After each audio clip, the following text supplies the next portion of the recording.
મિત્રો, ચૈતરભાઈ વસાવાને લઈને ફરી એક દુઃખ ભર્યા સમાચાર મળી રહ્યા છે।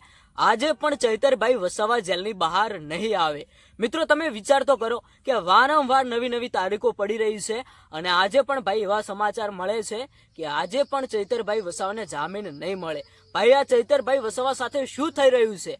શું ખરેખર ચૈતરભાઈ વસાવા સાથે અન્યાય થઈ રહ્યો છે? ભાઈ, કેટલા બધા લોકો કેવા ધામધૂમથી તૈયારીઓ કરીને બેઠા હતા કે આજે તો ગુજરાત હાઈકોર્ટમાંથી ચૈતરભાઈ વસાવાને જામીન મળી જશે, પણ ભાઈ આપણને એવા સમાચાર મળે છે કે આજે પણ ચૈતરભાઈ વસાવાને ગુજરાત હાઈકોર્ટમાંથી જામીન નહીં। ભાઈ, નવી તારીખ પડી ગઈ। તમે વિચાર તો કરો કે એક ધારાસભ્ય સાથે આવું થતું હોય તો આમ વ્યક્તિ સાથે તો શું થાય? હવે શું થશે? ભાઈ, મોટો ધડાકો થવા જઈ રહ્યો છે, મોટું આંદોલન થશે, કારણ કે ભાઈ વારંવાર નવી નવી તારીખો। તમે વિચાર કરો કે ડેડિયાપાડાના ધારાસભ્ય ચૈતરભાઈ વસાવાનો ગુનો શું છે?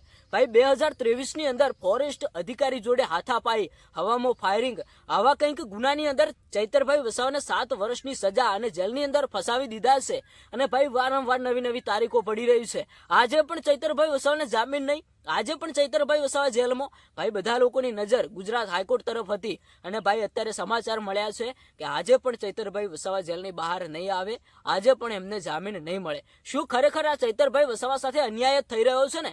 અત્યારે આદિવાસી સમાજના લોકો ખૂબ જ રોષે ભરાયા છે। હવે તો ભાઈ મોટું આંદોલન થશે, મોટો ધડાકો થશે એવું કંઈક લાગી રહ્યું છે, કારણ કે બધા લોકોએ ભાઈ મોટી મોટી તૈયારીઓ કરીને રાખી। બધા લોકોના મનમાં એવું હતું કે આજે તો ક્યાંક ને ક્યાંક જામીન મળી જશે, અમારા નેતા અમારા વચ્ચે આવી જશે, ધામધૂમથી અમે એમનું સ્વાગત કરીશું, પણ ભાઈ બધા લોકોના સપના તૂટી ગયા છે। અત્યારે હાલ બધા લોકો ઉદાસ ચહેરા સાથે ક્યાંક ને ક્યાંક એવું વિચારી રહ્યા છે કે હવે આજે પણ ચૈતરભાઈ વસાવા જેલની બહાર નહીં આવે। ભાઈ, આ એક ખોટું થઈ રહ્યું છે। આદિવાસી સમાજના લોકો હવે લડી લેવાના મૂડમાં છે, એટલે કે ભાઈ હથિયાર લઈને નહીં, પણ ક્યાંક ને ક્યાંક આ ચૈતરભાઈ વસાવાની રોજ નવી નવી તારીખો પડી રહી છે। એ મુદ્દે આ બાબતે તમારું શું કહેવું થાય છે? આવનારા સમયની અંદર ચૈતરભાઈ વસાવાના કેસને લઈને આદિવાસી સમાજના લોકો શું આંદોલન કરશે? એક મોટો ધડાકો થશે, એક મોટું આંદોલન થશે એવું કદાચ લાગી રહ્યું છે।